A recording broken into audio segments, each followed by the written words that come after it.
Here's a revenge stat that will give you chills after getting out-rebounded and out-muscled by the Atlanta Dream during a close loss on May 20th at Gainbridge Fieldhouse. Caitlin Clark and the Indiana Fever completely flipped the script 2 days later. They outscored the Dream 46-2 and held Brittney Griner to just 5 points before she fouled out during their rematch on May 22nd.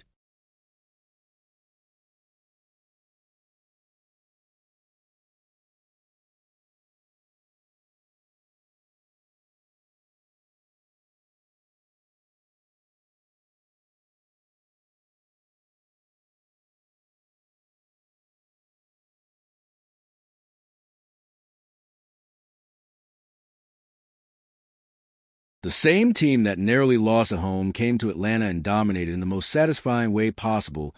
This kind of quick turnaround and adjustment shows exactly why this Fever team is ready for championship run. Stick around, because we'll also break down the spicy scuffle between Clark and an Atlanta Dream player, and what shocking words were exchanged with each other.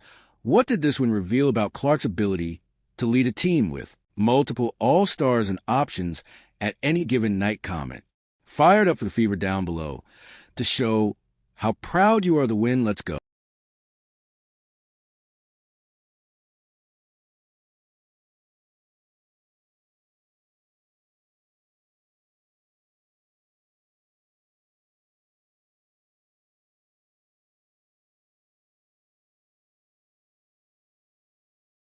Picture this: just 2 days before their revenge game, the Fever walked off their home court at Gainbridge Fieldhouse feeling completely defeated by Atlanta.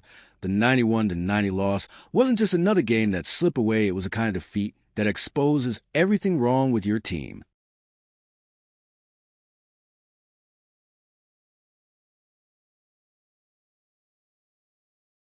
So the loss wasn't just any regular season defeat. It showed every weakness the Fever had been trying to hide. Atlanta dominated them in ways that should have been impossible. On their own floor, the Dream out-rebounded Indiana and out-muscled them in the paint.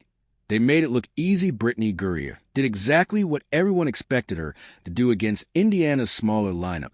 She scored at will with 21 points, while the Fever had no real answer for her size and strength. Ryan Howard dropped 20 points. Picking apart Indiana's defense from every angle, the Dream shot 25 of 32 from the free throw line, while the Fever managed just 16 of 26 with some crucial missed free throws costing them the game.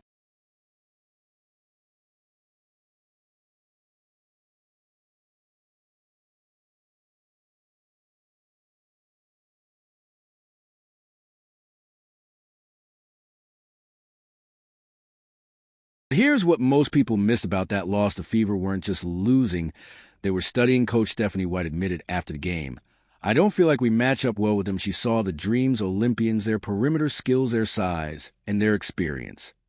But White and her staff were already planning something different.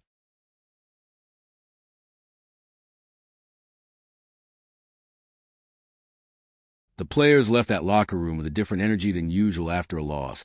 But those 48 hours between games would change everything. That devastating home loss became the fuel that would power one of the most satisfying road wins of the season. The question wasn't whether the Fever would bounce back, it was how they would make Atlanta pay for embarrassing them at home.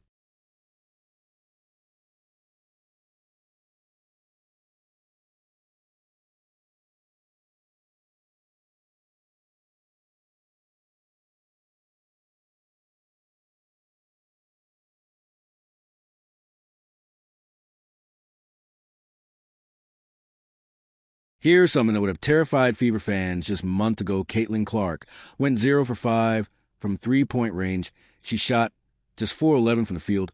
Overall, her 11 points were well below her usual standards for the first time since January 13th. 2022 Clark had a game without a single three-pointer. Made this mark the first time since her sophomore year at Iowa that she failed to hit from beyond the arc.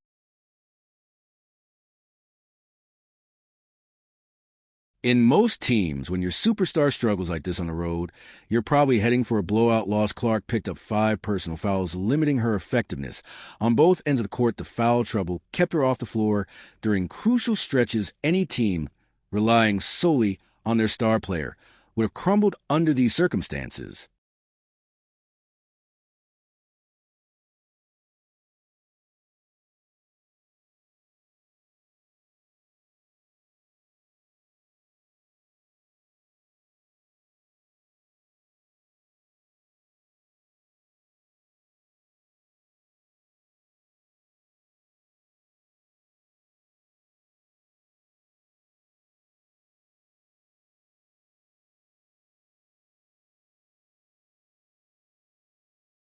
But this is where the 2025 Fever showed they had evolved into something completely different than anyone expected. Natasha Howard stepped up with a game-high 26 points on incredible 12 of 17 shooting.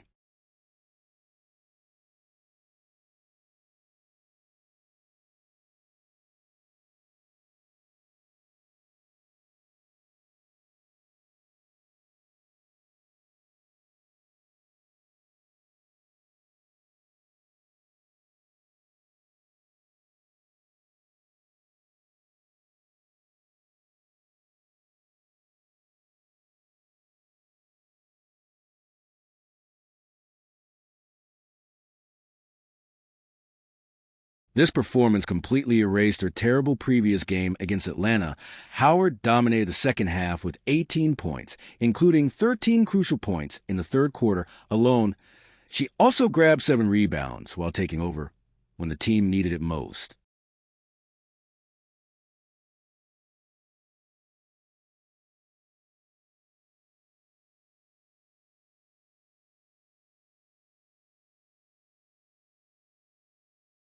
Sophie Cunningham made her return from ankle injury look seamless. She dropped 9 points and 6 rebounds. In just 20 minutes of play, Cunningham hit her first three-pointer of the season and sparked an 11-0 run.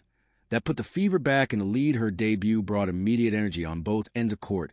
She even drew an offensive foul in the final seconds, showing her impact when beyond the stat sheet. Lexi Hull continued her strong season with 10 crucial points off the bench. Hull also dished out 4 assists, matching a career high for all-around contribution. Her performance proved the depth everyone questioned was absolutely real. The bench became a weapon instead of a weakness.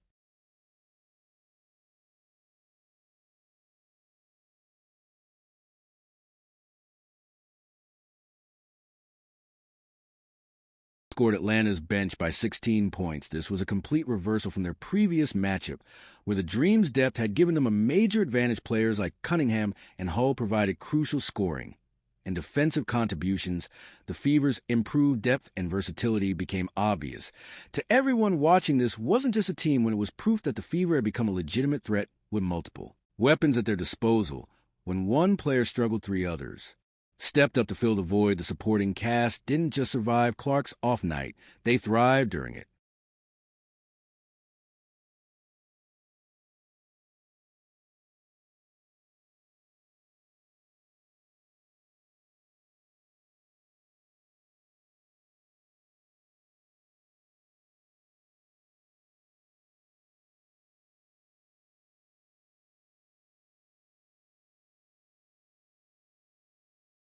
Clark's struggles actually revealed something more important than any individual performance. This team could win championships. Championship teams need multiple players who can take over games. They need depth that can handle adversity. They need role players who become stars when the moment demands it. The Fever proved they had all of these qualities in one road game against a quality opponent. Brittney Griner came into this game expecting to do what she always does to smaller teams completely. Dominate the paint at 6 feet 9 inches. In Griner should have been the most unstoppable force on the court. She had already proven her effectiveness against Indiana in their first meeting. Everyone knew Atlanta would feed her the ball early